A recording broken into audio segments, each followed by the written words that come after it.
こんにちは、ポロロです。今回はマイホームヒーロー8話を語ります。いやー、やってくれましたね、哲夫さん。哲夫と京一の心の交流を見て浮かれ、直後、どん底に突き落とされる僕ら視聴者、感情が翻弄されまくっています。このチャンネルでは放送中のドラマの感想や考察、ストーリーの振り返りを行っています。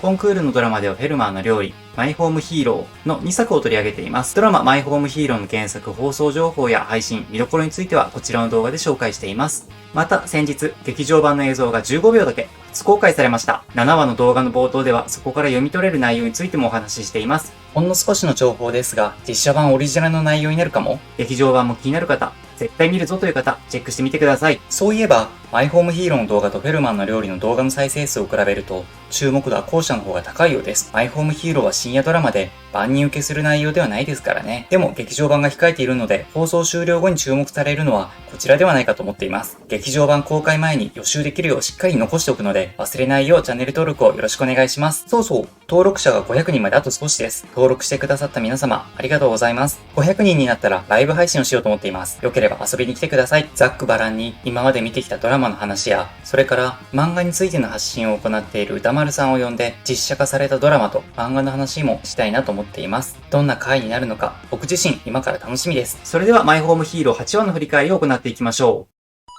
今度こそ俺が正しいと思うことをやる。見抜くような視線で哲夫を見やり、宣言した京一。彼が思う正しいこととは、哲夫に罪をなすりつけて殺すことではなく、哲夫こそ真犯人であることを証明して殺すことでした。京一は決定的な証拠こそないものの、哲夫が咎人であることを確信しており、正当な理由を持って断罪するつもりなのです。なぜ京一が確信しているかを考察した動画はこちら。しかし、哲夫は憤ります。他人の人生をぶち壊しておいて何が正義だ。家族を奪われる辛さがわからないのか。と激しい口調で反論します。京一はかつて父親を奪われています。哲夫の言い分を全く理解できなかったわけではないのでしょう。強く言い返すことはしませんでした。怒りをぶちまけた哲夫。次の瞬間、一筋の涙が頬を伝います。気づけば、事件から1週間が経っていました。ずっと張り詰めていた緊張の糸。思わず強い感情が表に出たことで、それが緩んだのでしょうか。明日には全ての命運が決まります。留飲が下がった哲夫。その時、腹の虫が鳴きました。哲夫は京一が料理に思い入れがあることを知っています。腹の虫の抵抗を知り、最後の晩餐と理由をつけて、京一に料理の提供をねだります。最初こそ、何も作らねえぞ、と拒んだ京一でしたが、これまでのやりとりと、哲夫の身の上話で少し感傷的になっていたようです。しぶしぶといった体で台所に向かいました。哲夫は料理を始めた京一にあるお願いをします。もし自分が殺されるようなことがあっても、事故か自殺に見せかけてほしい。それは、麗華が自分が原因となって父が死んだとは思ってほしくない、という親心から来るものでした。僕が死んだ後も娘の人生は続くんです。その言葉を聞いた京一は、幼かった頃に起きた父の死を回想しました。ああ、わかった。感情のこもらない口調で、哲夫の方を見もせずに、しかし、それを受け入れました。最後の晩餐、ミニマリストのような殺風景な部屋で、ノンアルコールビールで無言の乾杯をし、二人は京一の手料理のオムレツを食べます。哲夫はオムレツを絶賛しますが、慣れ合うつもりのない京一は何も答えません。そうしているうちに日付が変わりました。その日が来てしまったのです。19時がリミットだ、と告げる京一に対し、哲夫は最後まで最善を尽くす、と嘘吹きます。今、かつてないほど心が近づいた二人。だけど、それでも残酷な現実は変わりません。二人のうち、どちらかが死ぬ。協力して二人が助かる道を探る。それができたら、どんなに良かったことでしょう。この二人は違います。生きるために命の奪い合いをするしかないのです。京一の家を後にし、再び組織の拠点に戻った二人。トイレにこもり、哲夫はこっそり河川に連絡を取ります。拠点に向かう道すがら、証拠セットを誰にも見つからない場所に隠していました。京一もいたはずなのにどうやって？河川は証拠セットを回収したことを報告します。それを聞いた哲夫は河川に何かを伝えました。内容はわかりませんが、どうやら最後の一手を河川に託したようです。夜が明け、日が街を赤く染め上げます。信人の捜索について何の進展もないまま朝を迎えてしまいました。夜中中、哲夫は何もできず、無意に時を過ごすしかありませんでした。と、その時、一通のメールが組織に届きます。そこには衝撃の告発が書かれていました。1年前、組織から奪われた金、その首謀者が、信人と京一だと指摘しているのです。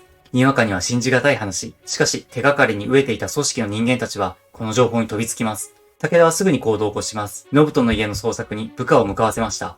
メールをまだ見ていない京一は、何が起きているかわかりません。すぐに確認しようとしますが静止されます。もちろんこのメールを書いたのは哲夫。今、盤面はひっくり返りました。武田に連れ出された哲夫。京一と二人で行動していて、怪しいところはなかったか尋問されます。哲夫は語ります。武田が仕掛けたかもしれない盗聴器や監視カメラを一緒に探したと。そう、彼が語ったのは紛れもない事実。しかし、事実だけでした。さらに武田は、金について何か話していなかったかと言います。哲夫が仕掛けます。1年前に大きな金が入ったとしか聞いていない。おずおずと、大した情報ではないといった様子で哲夫は語りますが、メールの内容を裏付ける話に武田は特進します。最後の作戦、大きな爆心に出た哲夫、心の中で密かに決意を表明します。僕は家族を守るため、京一さん、あなたの命を犠牲にします。武田は京一をかばう気などさらさらありません。京一にかかった容疑を真っ向から突きつけます。もちろん京一には身に覚えのない話、怒りをあらわにしますが、誰も聞く耳など持ちません。哲夫が武田に何かを吹き込んだことにすぐに気づきますが、時すでに遅し、武田にとって大事なのは組織の未来。哲夫が死のうとも、京一が死のうともどうでもいいのです。そして、信人が死んでいるかどうかということすらも、京一の家が捜索されることになりました。ミニマリスト前とした京一の家は調べる箇所が多くありません。金庫が怪しまれたのは必然でした。その中に入っているのは自分で貯めた金だ、と潔白を訴える京一。その一方で、信人の家からは大量の金が発見されました。組織が管理していた紙幣の記番号とも一致しています。これで少なくとも信人が組織の金を奪ったのは確定。告発者のメールの通りなら、この金を一緒に奪った共犯者が京一ということになります。しかし京一には自信がありました。確かに多くの金が入っていますが、自分で貯めたものであることは紛れもない事実。組織の金が混ざる余地などないのです。ところが、金庫の奥には、京一が認知していない紙袋が置いてありました。突如現れたそれを京一は眉根を寄せていぶかしみます。京一は武田の自作自演を疑いました。激高するもすぐに取り押さえられます。京一は哲夫に、紙袋なんてなかったよな、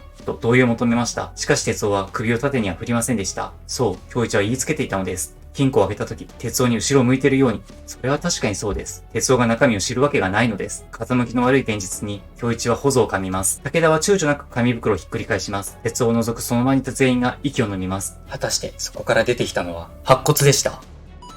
知らねえ。なんだよこれ。身に覚えのないおぞましい状況を飲み込めない京一。これでは京一と信人が組織の金を奪った後、仲間割れの末に京一が信人を殺したという状況にしか見えません。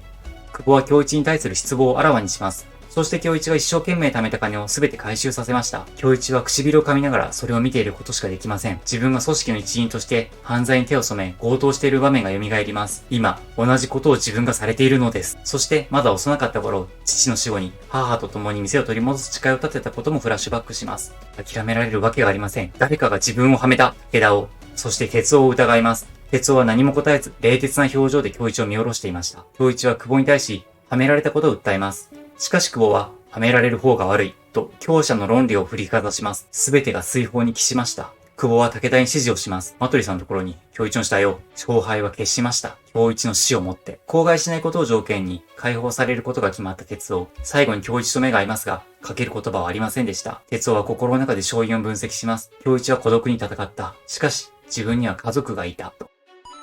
はい、マイホームヒーロー8話でした。哲夫！ついにやってしまいました。数時間前に少しだけ心の距離が近づいたように見えた二人。二人で乾杯をして、京一の手料理を食べ、大変だった一週間を振り返り、字面だけ見れば仲良しなのに、その数時間後、哲夫はその相手を切り捨てるのです。そこに憐憫の情は一遍たりとも見て取れませんでした。やむを得ません。家族の命がかかっているのです。あくまで冷徹に哲夫はすべきことをしたのです。敗者となった京一に待ち受けるし、それはもう不可避なのでしょうか。あれいつの間にか僕、京一寄りの心情になってないか。次週は哲夫の仕掛けた罠が解説されるのでしょうか。マトリはどんな反応をするのでしょう。気になるポイントが多すぎる。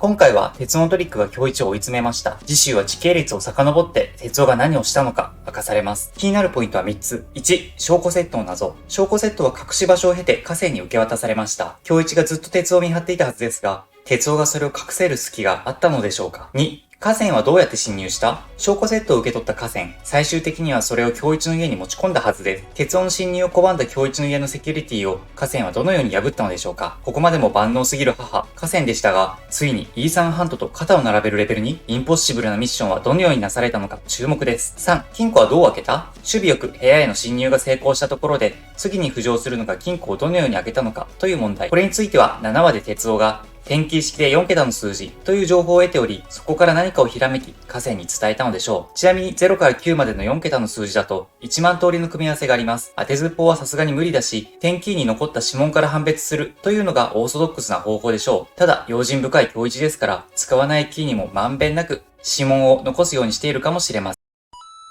ドラマ、マイホームヒーローはディズニープラスで配信中です。先が気になる方はアニメで見るのもおすすめです。特に月額が安い Amazon プライムビデオで配信されているのは嬉しいですね。ここまでお楽しみいただけたでしょうか？ぜひ評価していただくと嬉しいです。X でも活動しています。映画やドラマに関するポストを行っています。仲良くしていただけると嬉しいです。それではまた次回お会いできますように。バイバイ。